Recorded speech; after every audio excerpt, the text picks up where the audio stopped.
Welcome back to France 24. We are live from Paris. The headlines this hour. France's health minister calms nerves and says there's no coronavirus epidemic in the country. This as 18 cases and 2 deaths are confirmed.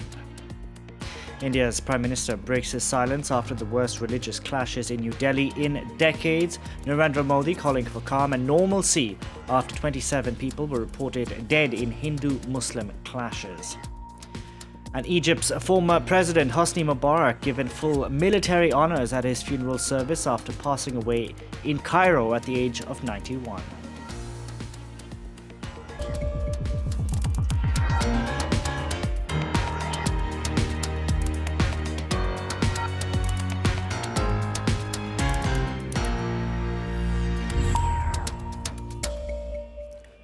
We begin with the latest on the coronavirus. The virus continuing to spread around the world. Today, Brazil reporting its first case. A man from Sao Paulo testing positive after spending time in Italy. Pakistan, Algeria and Greece also reporting their first cases of the virus this Wednesday. Here in France, health officials have confirmed the first French citizen has died after contracting the coronavirus. Take a listen to France's health minister speaking earlier. France is continuing with its strategy to curb the spread of coronavirus, faced with the risk of an epidemic. I'll say it again, there is not currently an epidemic in France. We're still dealing with new cases, with isolated patients whose illness can be explained by recent travels or by contact with somebody already infected by the virus.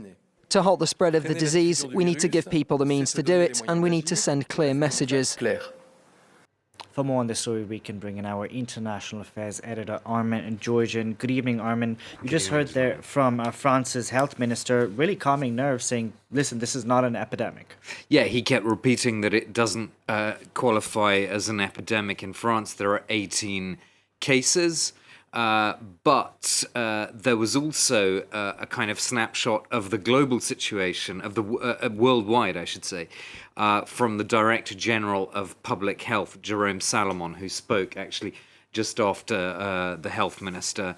And that was a bit less reassuring because it was clear from the Director General of Public Health's remarks that this virus is spreading around the world. And you mentioned those other countries just now where new cases have been registered today.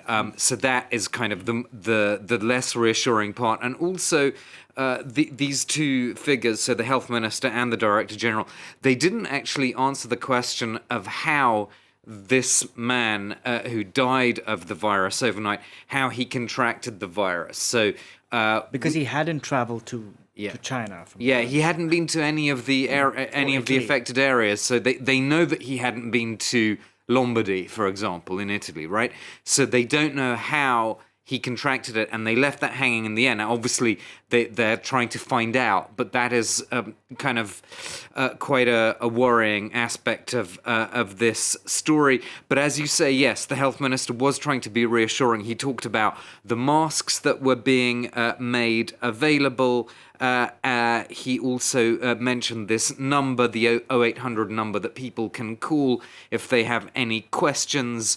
It's obviously a very difficult exercise in not how the government should communicate, whether, it can't obviously make people worried, but it's got to do enough to kind of reassure people. So it's a difficult balance, obviously. But I gather that it's going to be every evening now that there's going to be a presser basically around the same time to update the French population. Indeed, on where we're at, because we have 18 cases here in France. Not far away, Armin, 300 cases in Italy. Was there any talk of, shutting the border, even though it's an un-European thing to do, until Italy contains the problem? Well, there's only one political party, as far as I know, which is calling for that border to be shut between Italy and France, and that's the far-right National Rally. And its head, Marine Le Pen, she, by the way, has called for that border to be closed before in other crises, so this isn't the first time she's doing it. But she has said that she will raise this issue tomorrow because the heads of France's political parties have been invited to a meeting with Edouard Philippe, the French Prime Minister. So that's happening this Thursday morning. So clearly we'll be hearing more tomorrow about these calls to shut the border, but it's only coming from the far right. There are some right-wing French politicians who say there needs to be more to be done, needs to be done in terms of checks, more checks on the border between France and Italy, but the Conservatives are not calling for the border to be actually closed. But there have been definitely concerns, Delano, at the local level. So, for example, the one MP for part of the city of Nice has said, that the government's response has been inadequate. There have also been these criticisms from the mayors of two towns within the Lyon agglomeration. So Lyon is obviously quite a big area. Within that, you've got two mayors that house basically this stadium where the Juventus Olympique Lyonnais match is going on, and they're not happy that 3,000 Italian football supporters are there. So there are some kind of rumblings and grumblings on the side, at the local level. But the health minister today said that polemics are out of place, that national unity is paramount. So he really wants France to remain united, but inevitably that unity will fray if the cases rise. For the moment, it's still more or less sustainable because there have been, quote, only 18 cases so far. Thank you very much for that, Armin Georgian there. Now, as the number of coronavirus cases rise in Italy, authorities in France have ruled out shutting the border. As Armin mentioned, thousands of Italian football fans are in the city of Lyon for a Championships League clash tonight. Many in the city argue that tonight's match should have been scrapped. Colin Kinneber reports. Come on, coronavirus. We're all coughing.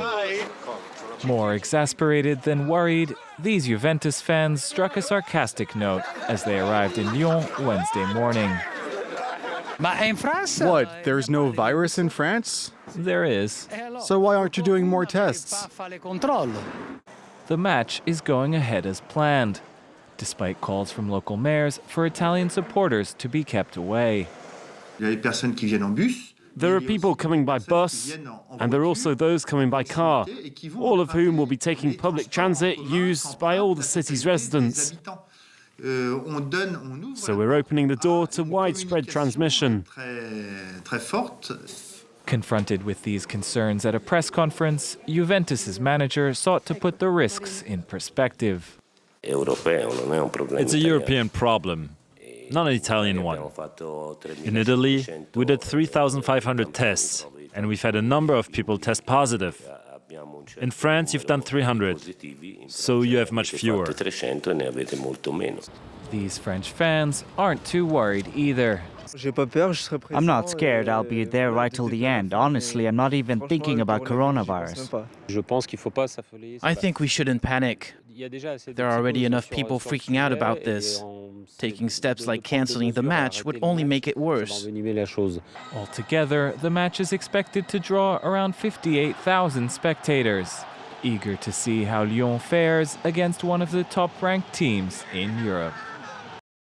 Now, while tonight's Champions League match is taking place in Lyon, Ireland has decided to scrap the Six Nations rugby match with Italy on the 7th of March. The Irish Rugby Football Union announcing the decision was in the interest of public health. After 3 days of riots, 27 deaths and more than 200 injuries, India's Prime Minister has finally broken his silence. Narendra Modi appealing for calm on Twitter. This after India's capital witnessed its worst religious clashes in decades. Clashes triggered after Muslims protesting a discriminatory citizenship law came under attack. James Rosina reports. After 3 days of violence, tensions in Delhi are still running high. Earlier on Tuesday, violent mobs could be seen chasing people down the streets. Security forces entering flashpoints were met by hostile crowds, while elsewhere a shrine of a Muslim saint was torched and a mosque was vandalised. Enough for Prime Minister Modi to break his silence as he called for calm in the capital city, while the Delhi chief minister also voiced his concern. All the city's political parties asked their workers and supporters to prioritize the restoration of peace in Delhi while ignoring party politics in such troubled times. Nowhere was the human cost of the rioting more clear than in the local hospital. The injured arriving by any means possible. One man who brought a wounded friend lamented what he sees as the government's indifference. We've been calling on the police to enforce a curfew, to send reinforcements, but no one's come. In recent weeks, protests have been seen across India.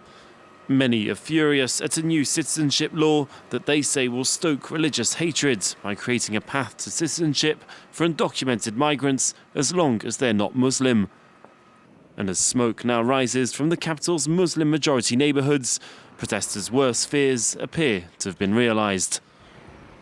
Hosni Mubarak was given full military honours at his funeral service. Egypt's former president passed away on Tuesday at the age of 91. He was ousted during the Arab Spring back in 2011 after ruling Egypt for 30 years. The current government is using Hosni Mubarak's military career to shape his legacy rather than his time in office. Kathy Clifford reports. A full honours military funeral for Egypt's ousted autocratic leader Hosni Mubarak. A horse-drawn carriage carried the coffin to the mosque complex, followed by a procession led by President Abdel Fattah al-Sisi, Mubarak's family and dignitaries. The president offered condolences to Mubarak's wife and sons. It came as part of a government effort to focus on Mubarak's military career as his legacy rather than his time in office. Egyptians are divided over his legacy, which some recall as more stable than the chaos that followed after he was ousted in a 2011 coup against corruption. Mubarak was initially sentenced to life in prison, but was cleared and freed in 2017. Supporters turned out to pay their respects. Poor and low-income Egyptians are crying over you because you reinvented the country, but not at the expense of the poor. Thank God we were patient, and he too was patient until he was proven innocent in front of Arabs and the world. I will continue to say, long live Egypt and long live Mubarak. The body was then flown by helicopter to the family's burial ground. Outside the cemetery, supporters chanted and wept. Mubarak died this Tuesday in intensive care, weeks after undergoing surgery. The presidency declared 3 days of national mourning. France's former prime minister has gone on trial in Paris today. François Fillon accused of using public funds to pay his wife and children for work they never did. Now, he's denied any wrongdoing, but the revelation itself ended his path to the French presidency in 2017 once and for all. If he's found guilty, he risks 10 years behind bars. He was the French Conservatives' belated answer to Margaret Thatcher, a politician who wanted to reform the country's economy by slashing corporate taxes and keeping trade unions on a tight leash. But François Fillon never managed to obtain the keys to the Élysée Palace. A career politician for 3 decades, Fillon held cabinet positions under both centre-right and centre-left presidents and eventually became prime minister under Nicolas Sarkozy in 2007. A decade later, the man who was once called Mr. Nobody pushed out favourites Alain Juppé and Sarkozy to become the Republican nominee for the French presidential elections. Fillon cultivated an image of a no-nonsense family man and a devout Catholic. But cracks started to appear after French weekly Le Canard Enchaîné published a damning article on January 25, 2017, reporting that his wife Penelope Fillon received salaries for jobs she allegedly never had. I am outraged by the disdain and the misogyny in this article. Is she not allowed to work because she's my wife? The politician stood by his wife and made his political family stand by her side too. This as more and more allegations of corruption surfaced, involving not just Penelope Fillon, but also his children, and public funds to the tune of €1 million. When allies started to jump ship, the Conservative candidate organised a huge gathering in Paris to give his campaign a much-needed boost. They want me to be alone. Are we alone? The event had no sway on French investigators, though, who put him under formal investigation for abuse of public funds a couple of weeks later. Despite promising to step down if this ever happened, Fillon stayed on until election day. In the first round of the 2017 presidential vote, the Conservative came third, not far behind young and scandal-free Emmanuel Macron and far-right nationalist Marine Le Pen. After a year under the spotlight, François Fillon left politics altogether.